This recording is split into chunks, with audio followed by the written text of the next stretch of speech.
Good morning, guys. So today we're going to be talking about our morning routine and what we like to do every single morning and how it's going to set you guys up for success. Because one thing I like to kind of harp on is set the tone first thing in the morning, right? We don't want to set the tone by allowing our dogs to bolt out of their kennels, to go and do what they want to do, to start making those decisions. And now we're trying to play catch up midday when they've been already dictating the pace and dictating how the day was going to go from the moment you got them out of their kennels. It's super simple how we're kind of going to go over this. First thing I like to do before I get each dog out is I get their pinch collar. I make sure that their pinch collar is nice and straight. So when we do drop off, you guys will see how the pinch collar looks. But I don't want it to be kinked, twisted, anything that can possibly impede how it's going to function. Because this is the very first collar I'm going to put on them when they come out. That way I can put it on and I kind of have control. So if they try to go from the place bed, out of the garage or to the door, to the backyard or whatever, I can just grab the leash and tell them no place and go back to putting their collars on instead of just trying to wrangle them without it. So once I make sure that the collars are good, because again, they can bend, they can do a bunch, they can twist, kink up, all those sorts of things. You want to make sure that they're set pretty straight in the morning. Next thing is I take their collars off their charger every single night. So every night you put them on the charger. Every morning they get to put it back on. That's how we kind of keep our dogs on a routine. First things you want to do is you want to make sure they're synced up. So they're already synced up, as you can see. But what you're going to do is there's a red magnet on this remote and a red magnet on this receiver. You're going to tap them together until that light turns green, and then to make sure it's working, you just press, make sure that they're both lighting up red. That's how you know they're synced. If you don't sync them, it's not going to work. So, now that we have both collars kind of set up for success, the next thing that we want to do is we want to give our dog a place object, right? So you guys can have to use the place beds that they're going to come home with, an ottoman, a chair, whatever you guys want to use at the house, right? Make it consistent, though, to where this is giving our dog these boundaries where it's like, all right, cool, come on out, go to your place bed, get your collars, all right, and let's rock and roll, let's get out of here. So, we can go ahead and have Bear. First thing we're going to do, grab our leash and our collar. Break. Good. Place. Good boy. So again, he can kind of come out here. First things first. Pinch collar. Check. All right. Now if he tries to run away, I have control. Next thing. E-collar. So again, all of them are coming with titanium tips or plastic comfort pads to make sure that we're not getting any hot spots. You're going to go, and with Bear, it's a little bit different because he has such a thick coat. But you're going to part that hair away till you see skin. You're going to put those prongs to the skin. Go ahead. We're going to tighten it nice and snug. You want it not really snug, but you want it, snug enough to where you can fit two fingers under there, but it's still some pressure because you don't want it sliding around. You don't want it losing connection, and you don't want that metal just constantly dragging around on their skin, giving them hot spots and blisters. No, place. Good. And then what I like to do is I just reset them. So, So now that he's in there, it's like, great. Now we can do Wolfie.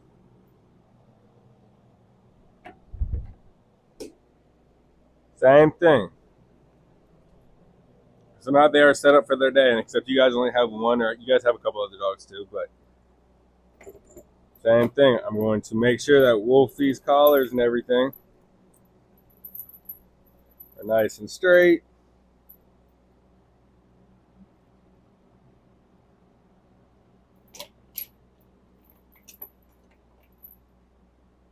Oh. They're looking a little wonky for a second. Make sure it's connected. He's going to come out this way, so I'm going to give him a little bit extra space. No. Place.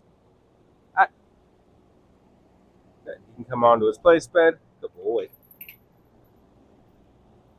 No. And he already knows he has to go to the bathroom. No. Place. Thank you. No. Quit trying to run. We're gonna go soon.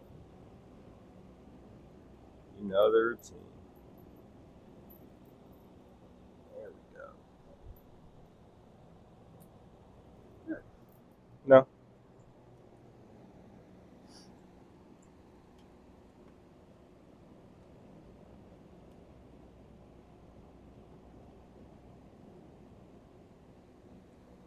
E-collar.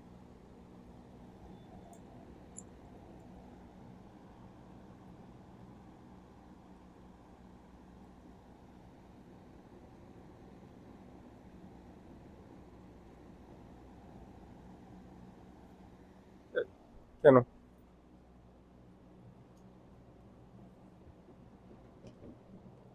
Oh boy.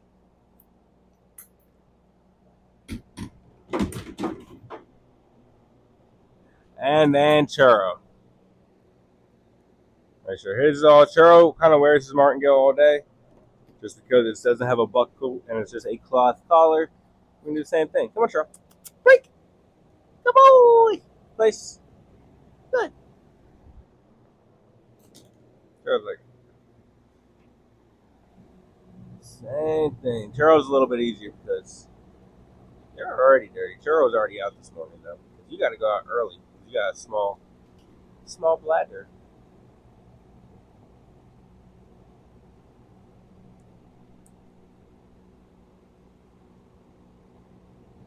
Boy.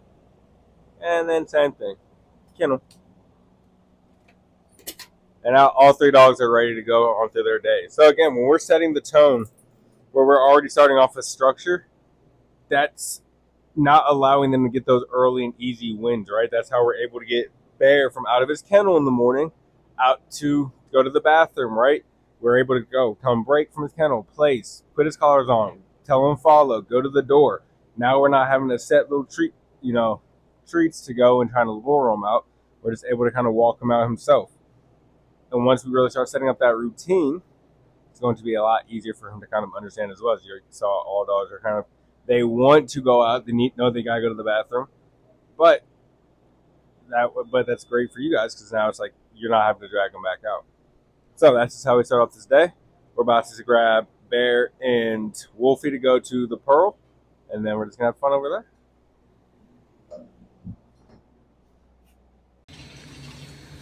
All right, guys, day before graduation, and Wolfie, by the time you guys see this video, Wolfie will probably be home because we are about to go do his drop off here in the next few hours.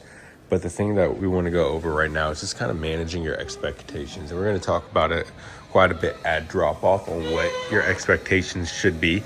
And I always tell people the first week your dog comes home is going to be the hardest.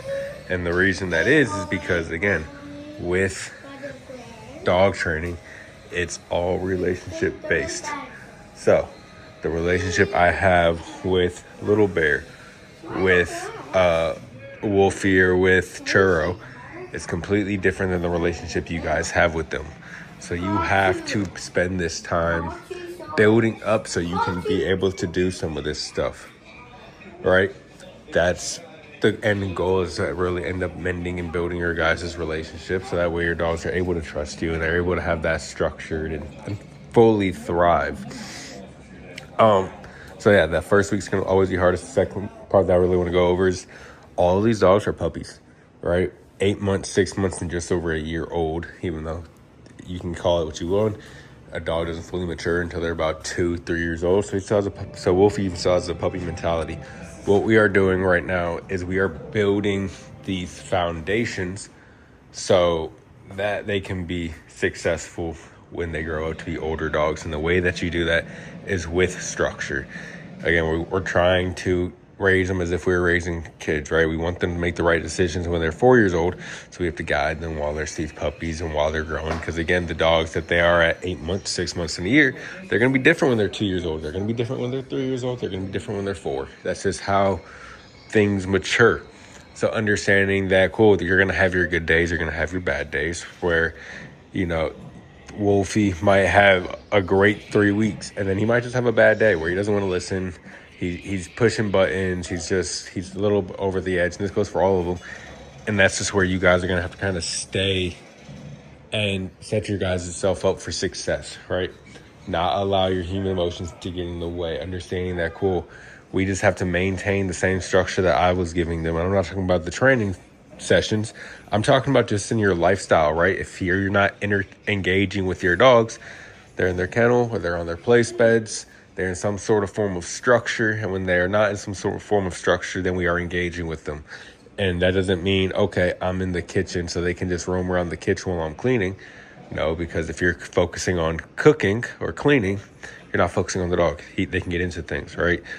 So when they're on their break, they're roaming around. We're kind of keeping an eye on them. We're engaging. We're playing tug. We're doing whatever. And as soon as we're done, as soon as the kids are done, all right, go back to your place, kennel, whatever it is you want to tell them to go do. But that is how we are going to get dogs that start to understand the expectations with consistency and structure, and where now we can just bring them into the house. All of them know, cool, we're in the house. We're just going to lay down on this bed. They all just fall asleep and get nice and relaxed because they know this is the expectation in the house.